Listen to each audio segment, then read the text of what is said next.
Saudamos a todos os nossos queridos amigos e irmãos em Cristo Jesus. Seja bem-vindo ao estudo da lição número 10, o Evangelho Eterno de Deus.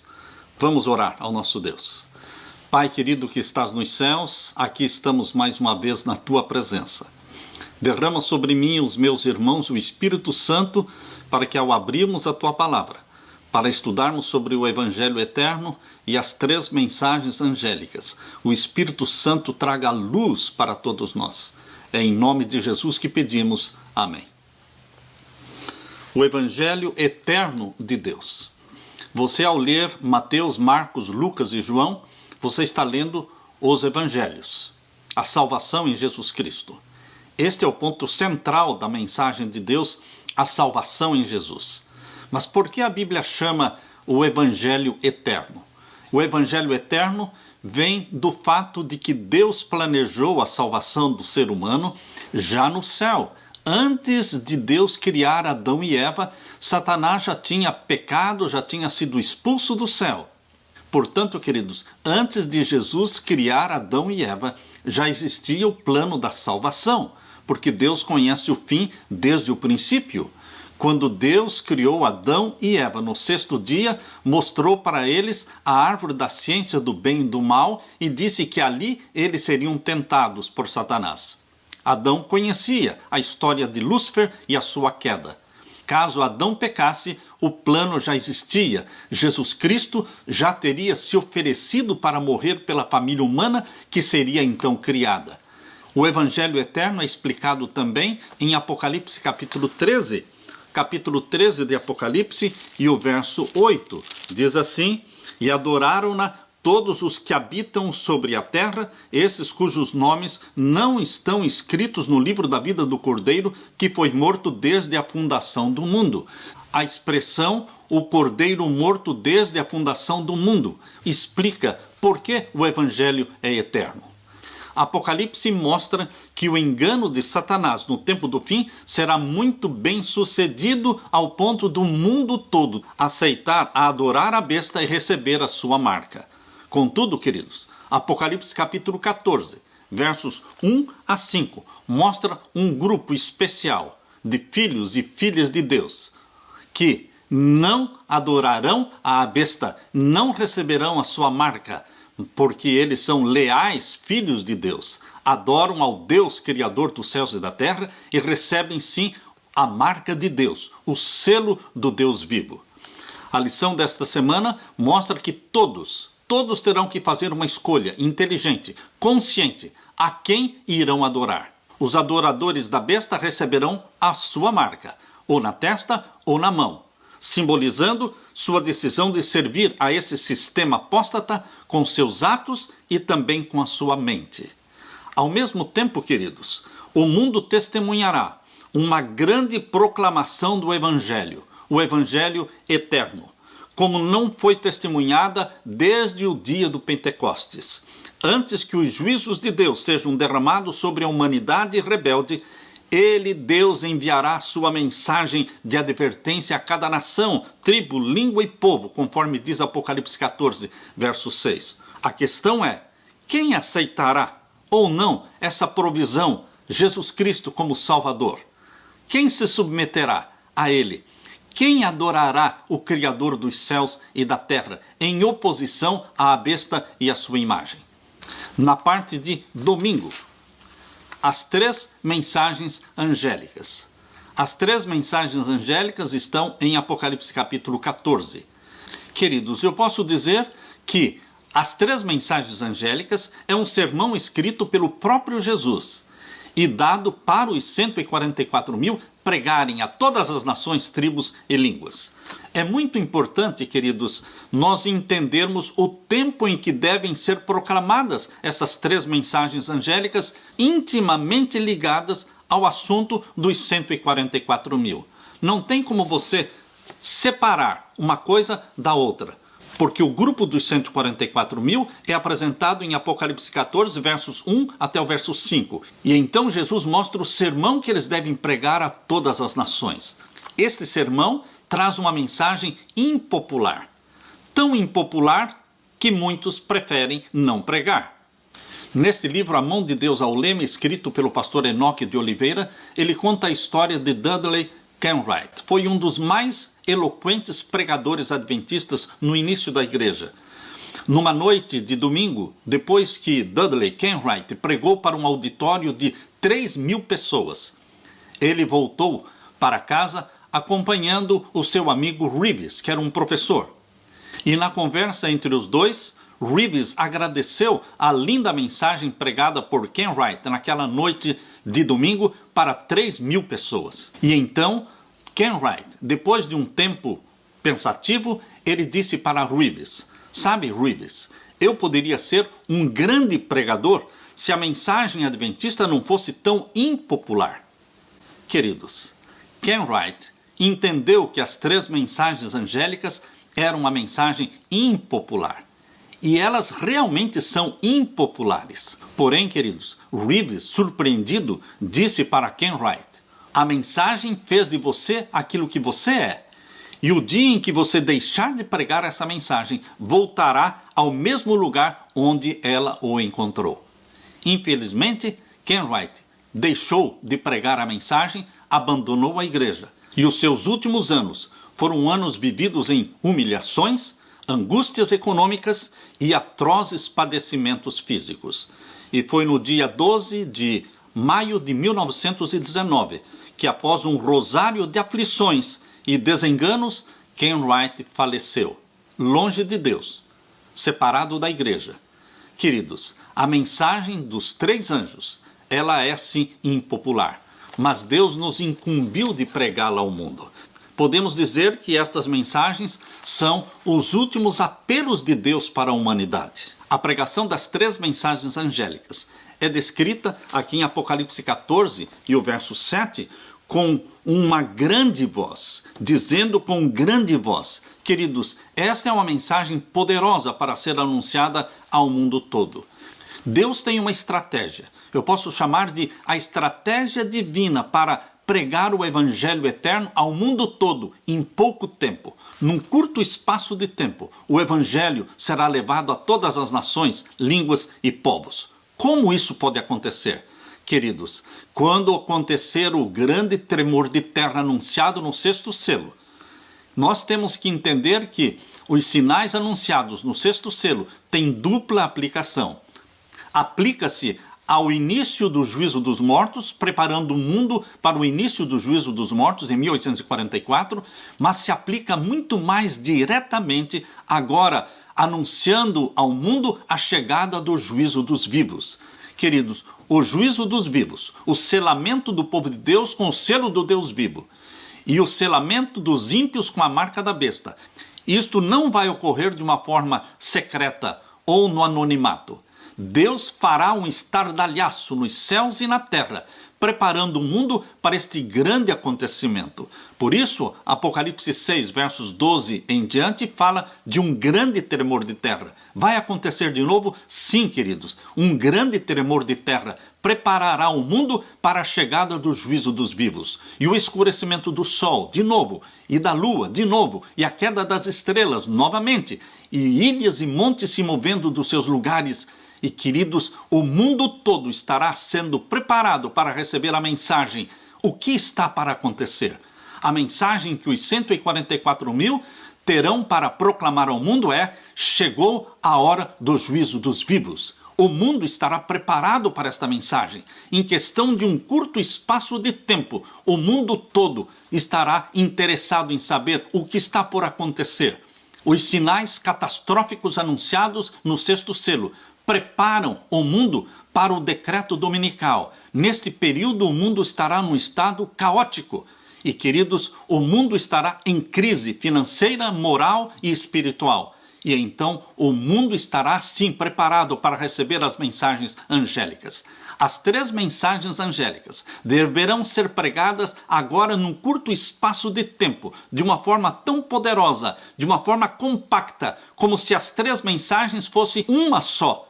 Por isso, aparece lá em Apocalipse capítulo 18, verso 1 até o verso 4, o 4º anjo, poderoso, que ilumina a terra toda. E a mensagem é as 3 mensagens angélicas de forma compacta, como se fosse uma só, dizendo: caiu, caiu Babilônia, sai dela, povo meu. E milhões vão sair, milhões vão se unir aos que guardam os mandamentos de Deus e têm a fé em Jesus Cristo. Queridos, essa é a missão que Deus deu para você.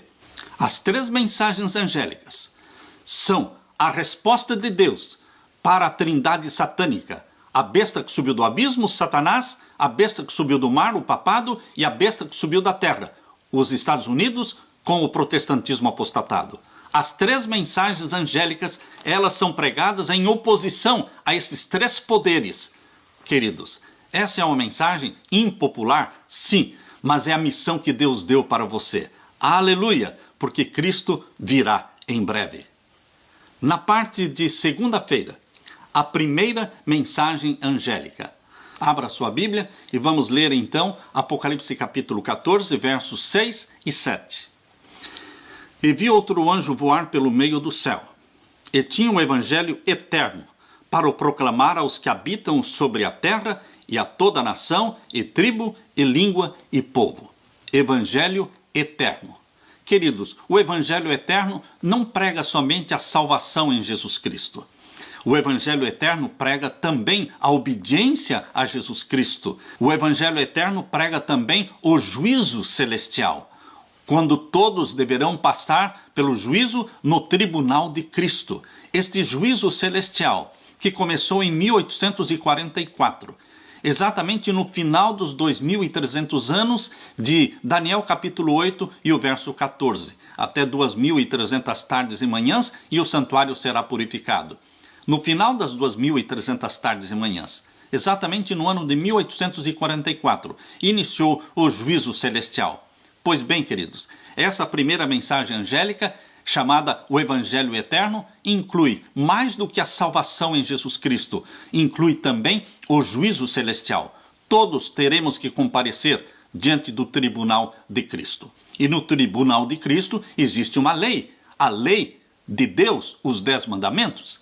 Ali Jesus Cristo é o juiz, porque é ele quem abre o livro selado com 7 selos. E ali Jesus Cristo também é o advogado, porque Jesus é o advogado junto ao Pai. Vocês sabem que o juízo é um assunto que pouco se prega. Pouco se fala sobre o juízo celestial. Mas este é o Evangelho Eterno. É fácil pregar sobre a salvação em Jesus Cristo, mas nós temos que pregar também sobre a obediência a Jesus Cristo e o juízo que nos aguarda. O juízo dos mortos já começou em 1844. O juízo dos vivos vai iniciar. Quando?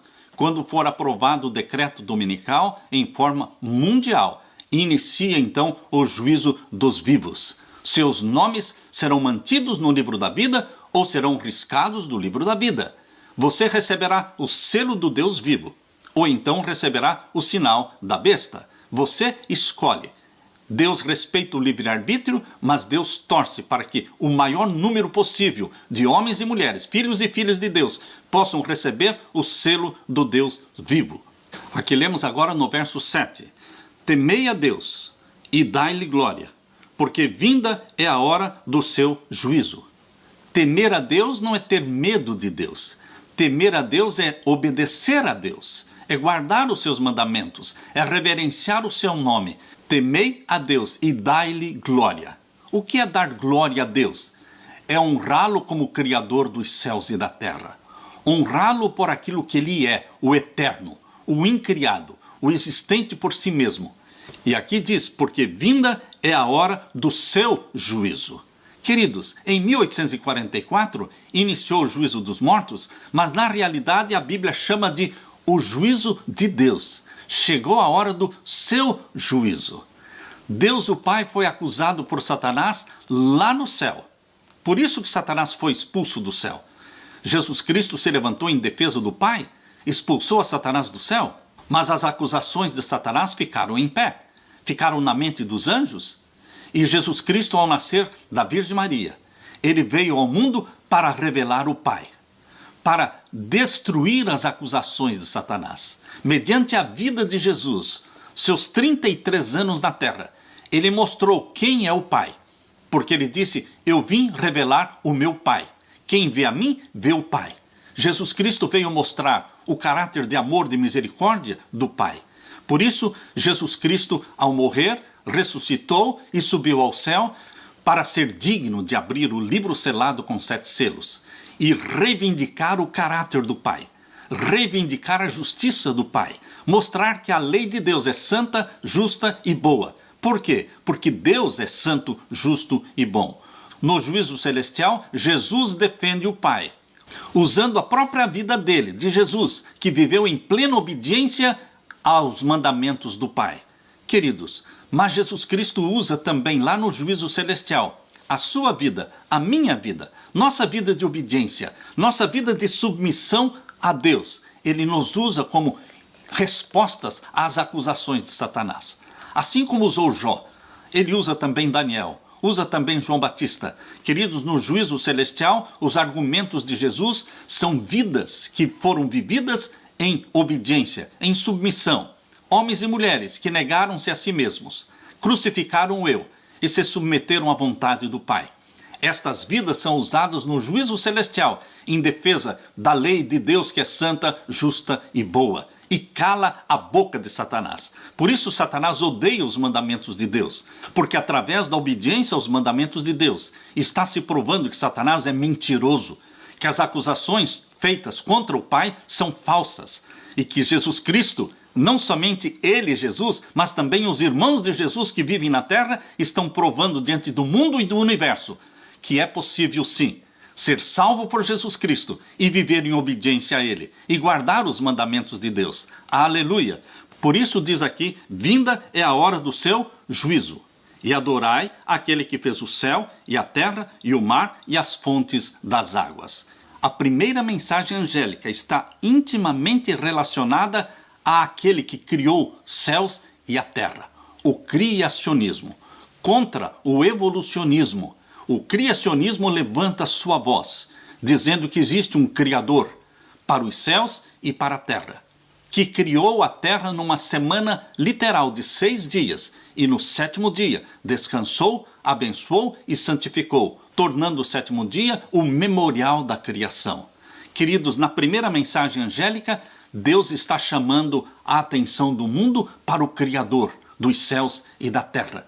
É o criacionismo que está sendo pregado ao mundo, contra o evolucionismo. O mundo não surgiu por acaso.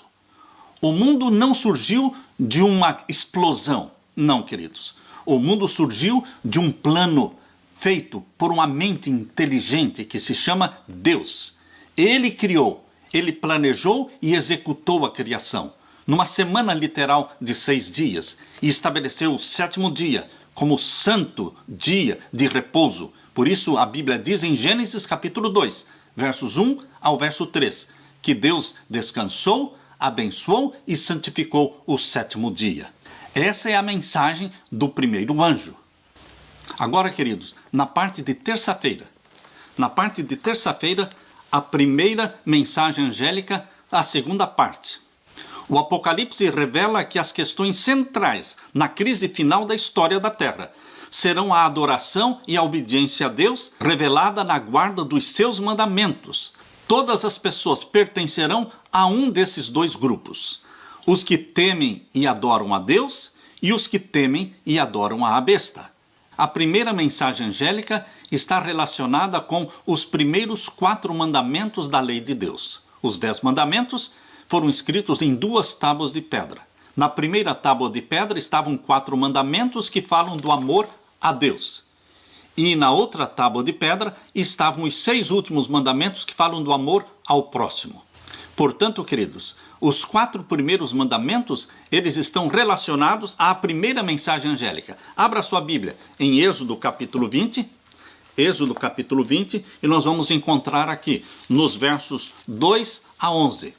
Êxodo capítulo 20 e os versos 2 a 11. Aqui encontramos os 4 primeiros mandamentos da lei de Deus. Vamos ler. Não terás outros deuses diante de mim. Este é o primeiro mandamento.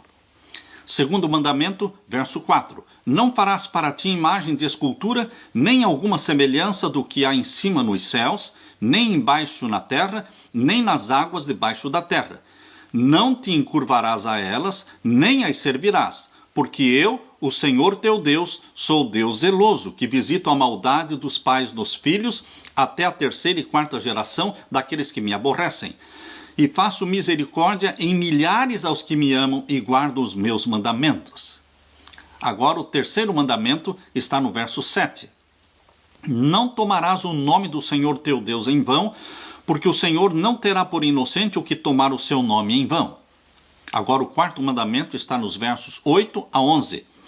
Lembra-te do dia de sábado para o santificar. 6 dias trabalharás e farás toda a tua obra. Mas o 7º dia é o sábado do Senhor teu Deus.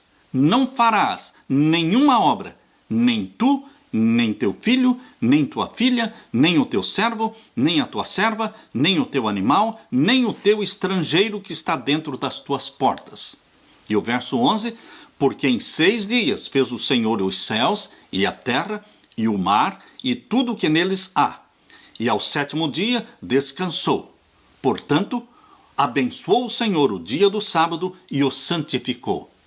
Esta é a primeira tábua de pedra, contendo os 4 primeiros mandamentos que falam do nosso amor para com Deus. Aqui, queridos, não está falando do próximo, fala do amor seu para com Deus. O amor ao próximo aparece na 2ª tábua de pedra, contendo os 6 últimos mandamentos. Queridos, a primeira mensagem angélica de Apocalipse capítulo 14, versos 6 e 7, está falando de Deus como Criador dos céus e da terra. Você pode perceber uma relação muito íntima entre esta primeira mensagem angélica e o 4º mandamento da lei de Deus. Aqui você vê no capítulo 14 de Apocalipse e o verso 7, dizendo com grande voz: temei a Deus e dai-lhe glória, porque vinda é a hora do seu juízo, e adorai aquele que fez o céu, a terra, o mar e as fontes das águas. Quando você lê esta frase no finalzinho da primeira mensagem angélica, a sua mente é levada para o 4º mandamento da lei de Deus, que diz: porque Deus em 6 dias fez os céus, a terra e o mar, e ao 7º dia descansou. Portanto, o Senhor abençoou o 7º dia. Queridos, o 4º mandamento da lei de Deus está embutido, está incluso aqui na primeira mensagem angélica, porque não tem como você obedecer a Deus, adorar a Deus e guardar o domingo. Não, queridos. O domingo é símbolo do evolucionismo. O domingo é um símbolo de um movimento que não crê que Deus criou o mundo numa semana de 6 dias literais e descansou no 7º dia. O domingo é uma rebelião contra a obediência a Deus e a guarda dos seus mandamentos. O domingo, como dia santificado, é uma rejeição de Deus como Criador dos céus e da terra. Tivessem todos os homens e mulheres na terra observado o 7º dia da semana semanalmente, não teria existido espaço para o evolucionismo. Não teria existido espaço para Charles Darwin. Queridos, nós não viemos do jardim zoológico, nós viemos do jardim do Éden. Nossos antepassados não foram chimpanzés. Nossos antepassados foram Adão e Eva, criados à imagem e à semelhança de Deus. Queridos, é isso sim que a primeira mensagem angélica está sendo pregada. Este é o Evangelho eterno, que fala da salvação em Jesus, mas fala também da obediência a Ele e do juízo celestial. A primeira mensagem angélica é um chamado mundial para adorarmos o Criador. E a Igreja Adventista do 7º dia é sim o maior movimento criacionista do mundo. Queridos, levantem essa bandeira. Criacionismo. Deus criou. Nós viemos do jardim do Éden, não do jardim zoológico. Fomos feitos à imagem e à semelhança do nosso Deus. E Jesus Cristo, através da sua morte, Jesus Cristo, através do Espírito Santo habitando em você, Ele pretende, Ele quer, Ele deseja restaurar em você esta imagem divina, esta semelhança divina com a qual nós fomos criados, mas que o pecado destruiu. Mas através de Jesus Cristo e da sua graça, através do Espírito Santo habitando em nós, esta semelhança divina, esta semelhança com Jesus Cristo é restaurada em você, porque o Espírito Santo implanta em você e em mim a mente de Jesus, o caráter de Jesus Cristo, o temperamento dele. Nós passamos a pensar e agir como Jesus. a sermos submissos ao Pai, como Jesus sempre foi submisso ao Pai e obediente aos mandamentos. Porque Jesus Cristo disse, em João capítulo 15, Jesus Cristo declarou, abra sua Bíblia, João capítulo 15 e o verso 10.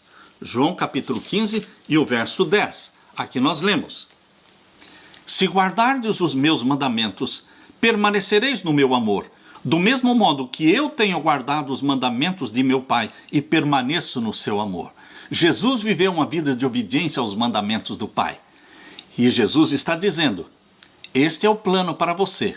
Você que foi salvo pelo meu sangue. Você que foi perdoado. Você que foi resgatado pela minha graça. Você também deve viver em obediência aos mandamentos de Deus. Porque Jesus está dizendo, eu vivi em obediência aos mandamentos do meu Pai. Se guardardes os meus mandamentos, permanecereis no meu amor.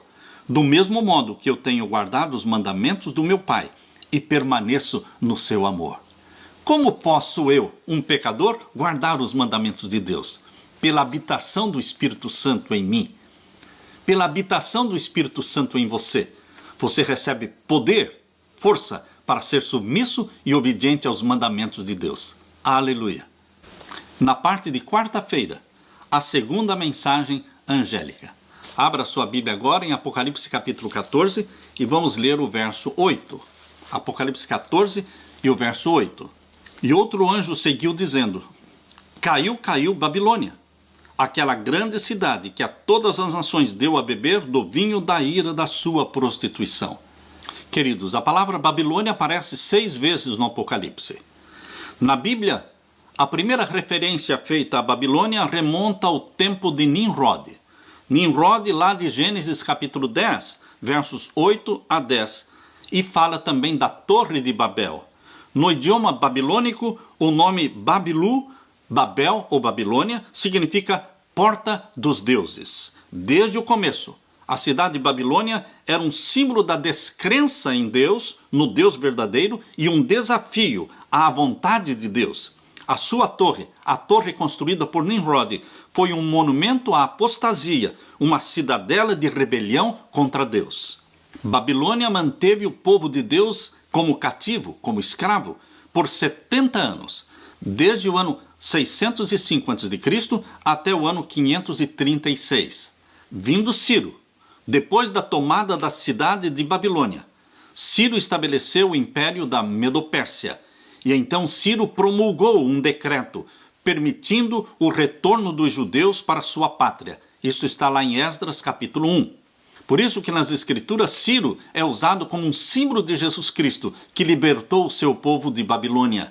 Queridos, novamente, Deus quer que o seu povo saia de Babilônia. Novamente, aqui em Apocalipse 18, você vai encontrar no verso 2 a mesma mensagem do segundo anjo. A mensagem do segundo anjo de Apocalipse 14, verso 8, diz caiu Babilônia.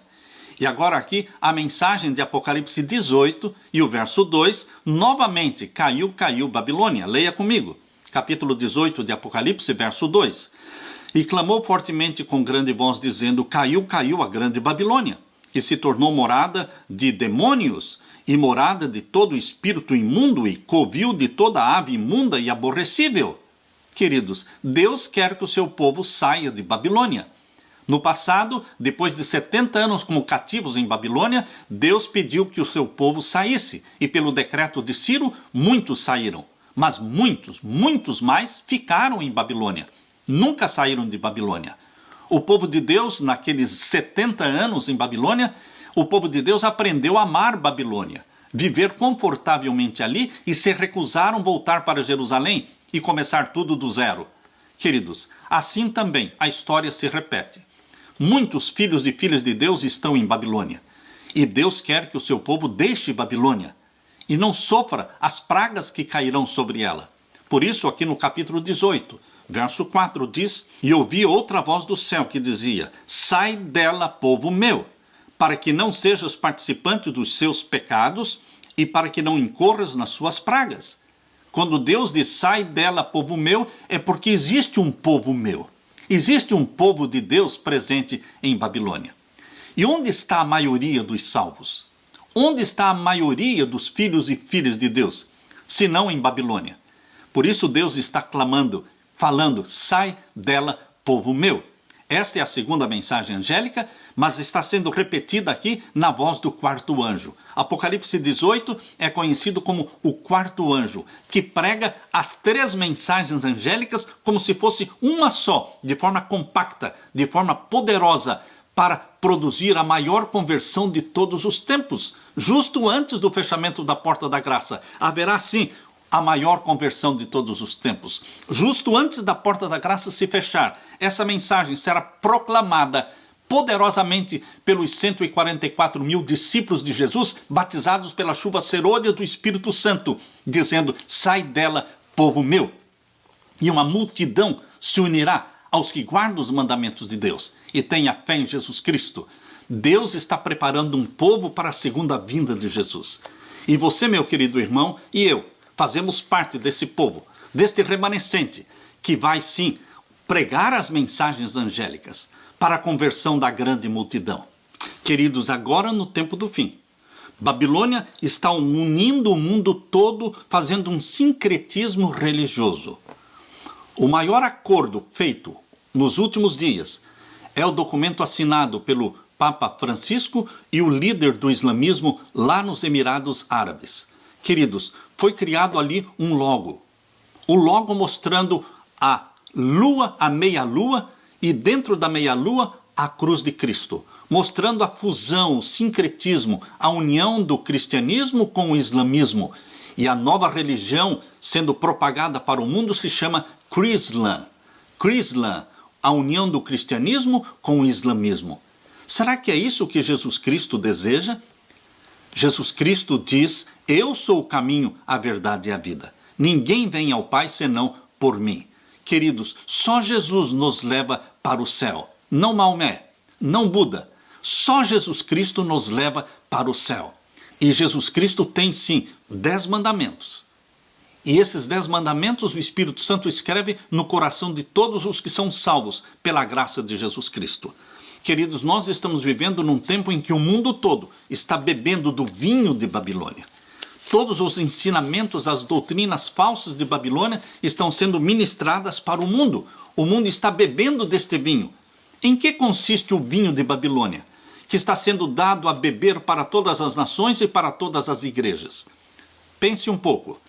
Primeiro, a tradição e a autoridade da igreja estão acima da Bíblia. Isto faz parte do vinho de Babilônia. Colocar a tradição acima da Bíblia.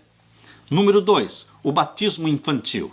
Número 3, a adoração de Maria e dos santos. Número 4, a imortalidade da alma. Esta doutrina da imortalidade da alma, que morre o corpo, mas a alma continua viva, está sendo ensinada por Babilônia e está sendo aceita por todas as filhas de Babilônia e também por todas as religiões não cristãs. Essa imortalidade da alma é que une todas as religiões debaixo do guarda-chuva do papado. Mas a Bíblia não ensina a imortalidade da alma. A Bíblia diz, toda alma que pecar, essa morrerá. A nossa alma morre. Sim, queridos, a imortalidade da alma está unindo católicos, protestantes, espiritismo e religiões não cristãs. Mas nós cremos no que a palavra de Deus ensina, que ao morrermos, estamos dormindo no pó da terra, um sono inconsciente, até que sejamos despertados pela voz de Deus. E então ressuscitaremos. Queridos, na volta de Jesus, todos os mortos em Cristo serão ressuscitados. Número 5, a missa e a transubstanciação. Número 6, a confissão dos pecados ao sacerdote. Número 7, a penitência. Número 8, o purgatório. Número 9, a infalibilidade papal. E número 10, o caráter sagrado do domingo. Isto tudo, queridos, pode ser chamado de vinho de Babilônia. 2 desses erros, a imortalidade da alma e a santidade do domingo, o vinho fermentado da sua apostasia, das suas doutrinas errôneas, que não tem nenhum suporte e apoio bíblicos. A segunda mensagem angélica é uma profecia. Caiu Babilônia. A Babilônia literal caiu e se tornou morada de chacais e de aves imundas. Assim também a Babilônia espiritual do Apocalipse, que se chama Roma. Roma é a Babilônia espiritual do Apocalipse. Ela vai cair. E Deus está dizendo, sai dela, povo meu. Por quê? Porque Deus ainda tem uma multidão de filhos e filhas sinceros que ainda estão em Babilônia. Por isso o chamado de Deus, sai dela, povo meu. Aleluia. Na parte de quinta-feira, a terceira mensagem angélica. Abra agora a sua Bíblia em Apocalipse capítulo 14 e vamos ler os versos 9 em diante. Apocalipse 14, versos 9 em diante. E seguiu-os o terceiro anjo, dizendo com grande voz: se alguém adorar a besta e a sua imagem, e receber o sinal na sua testa ou na sua mão. Estão percebendo que a terceira mensagem angélica é mais uma profecia que precisa ser pregada? Não estamos olhando para o passado. Isso aqui é uma profecia que vai se cumprir agora no futuro. O mundo todo, sim, vai ser convidado a adorar a besta que subiu do mar, o poder papal, e a imagem da besta, que é os Estados Unidos da América do Norte. Esses dois poderes se unem, fazendo uma dobradinha, uma parceria para o domínio mundial. E, portanto, queridos, a terceira mensagem angélica está dizendo: se alguém adorar a besta, o poder papal, e a sua imagem, os Estados Unidos da América do Norte, que é este poder político e militar, que é usado em toda a sua plenitude para impor diante do mundo a adoração ao papado. Por isso a mensagem é muito clara: se alguém adorar a besta e a sua imagem, e receber o sinal na sua testa ou na sua mão, o domingo será imposto como um dia obrigatório de guarda. Aqueles que não guardarem o domingo não poderão nem comprar e nem vender. É assim que diz lá em Apocalipse capítulo 13. Abra sua Bíblia em Apocalipse 13 e o verso 17. Aqui diz: para que ninguém possa comprar ou vender, senão aquele que tiver o sinal, ou o nome da besta, ou o número do seu nome. Aqui há sabedoria. Aquele que tem entendimento, calcule o número da besta, porque é o número de um homem, e o seu número é 666, 666.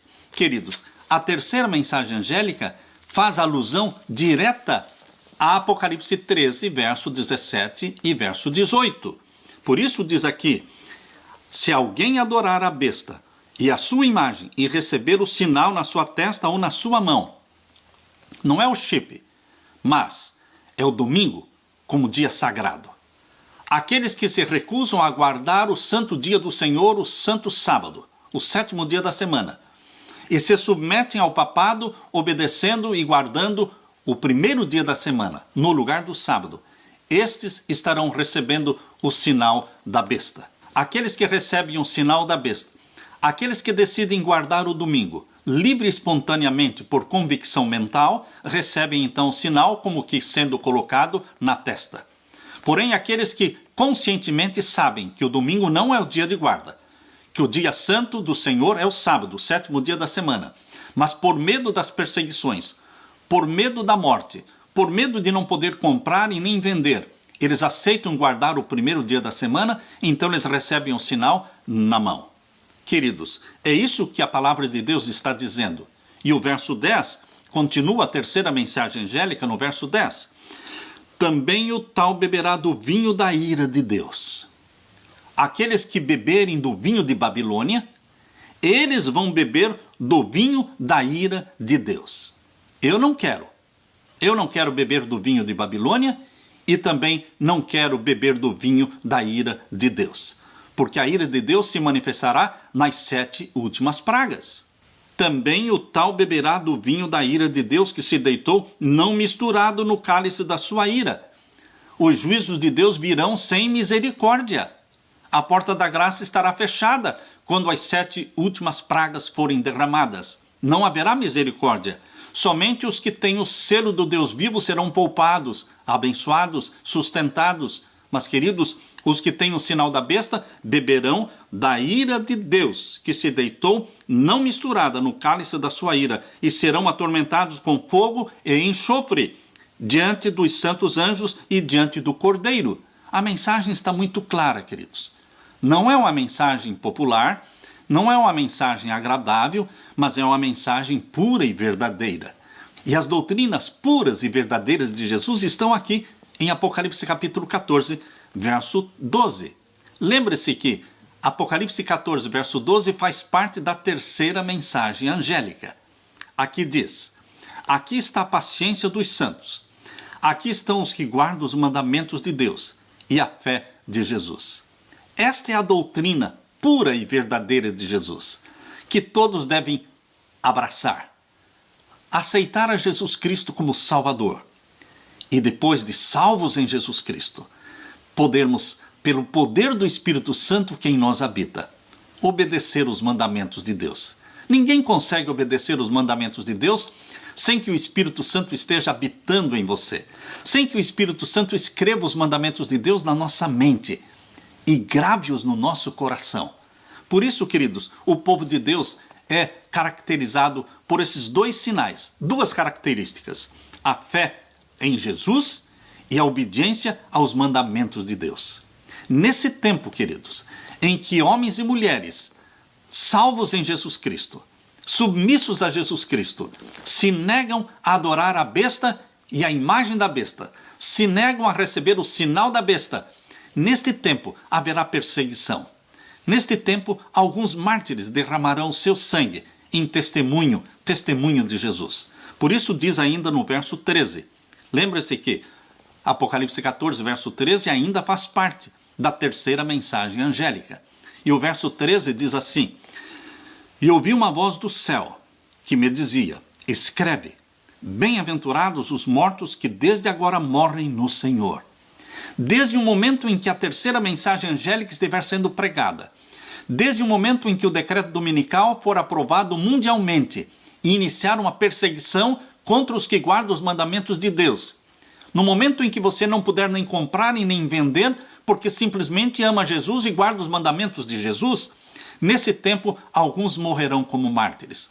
Por isso diz o verso 13: e ouvi uma voz do céu que me dizia: escreve, bem-aventurados os mortos que desde agora morrem no Senhor. Por quê?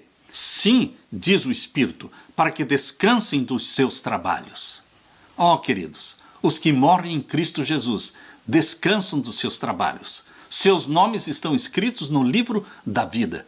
E aqui diz: para que descansem dos seus trabalhos e as suas obras os sigam. Porque mesmo depois de mortos, as boas obras, a submissão, a obediência desses filhos de Deus que morreram como mártires, estas boas obras deles continuam vivas, falando e convertendo outras pessoas. Pelo testemunho deles, muitos outros serão convertidos. Por isso diz aqui: para que descansem dos seus trabalhos e as suas obras os sigam. Queridos, depois do verso 13, aparece agora no verso 14. E o que aparece aqui no verso 14, de Apocalipse 14, verso 14? E olhei, e eis uma nuvem branca, e assentado sobre a nuvem um semelhante ao Filho do Homem, que tinha sobre a sua cabeça uma coroa de ouro, e na sua mão uma foice aguda. Justo logo após a pregação da terceira mensagem angélica. Lembre-se, este é o último apelo de Deus para a humanidade. E depois Jesus Cristo voltará. Quando Jesus Cristo voltar sobre as nuvens do céu, ele virá para colher a seara, recolher os bons frutos, recolher o trigo para o céu. Você e eu somos filhos de Deus, o trigo do nosso Pai Celestial, que seremos recolhidos para o céu. E o joio será recolhido para ser queimado no lago de fogo e enxofre. Por isso o verso 15 diz: e outro anjo saiu do templo, clamando com grande voz ao que estava sentado sobre a nuvem: lança a tua foice e cega. É já vinda a hora de cegar, porque já a seara da terra está madura. E aquele que estava sentado sobre a nuvem meteu a sua foice à terra, e a terra foi cegada. Cegar é colher. Colher os filhos de Deus para o céu, para a vida eterna, e ajuntar os maus para o lago de fogo e enxofre. Queridos, esta é uma decisão que cada um terá que fazer conscientemente. Pense um pouco, queridos. Os 12 discípulos de Cristo, batizados pela chuva temporã do Espírito Santo, revolucionaram o mundo daquele tempo no primeiro século. Queridos, 12 discípulos, batizados pelo Espírito Santo, a chuva temporã do Espírito Santo, abalaram o mundo com a mensagem de Jesus. Mas agora, no tempo do fim, não 12 discípulos, mas 144 mil discípulos, batizados pela chuva temporã e batizados também pela chuva serôdia do Espírito Santo, abalarão o mundo, preparando o mundo para a volta de Jesus. Este é o desafio de Deus para você, ser batizado pela chuva serôdia do Espírito Santo e preparar um povo para a segunda vinda de Jesus. Que Deus derrame sobre você, meu querido irmão, o Espírito Santo, e que você fique com a paz de meu Senhor Jesus Cristo. É a minha oração. Amém.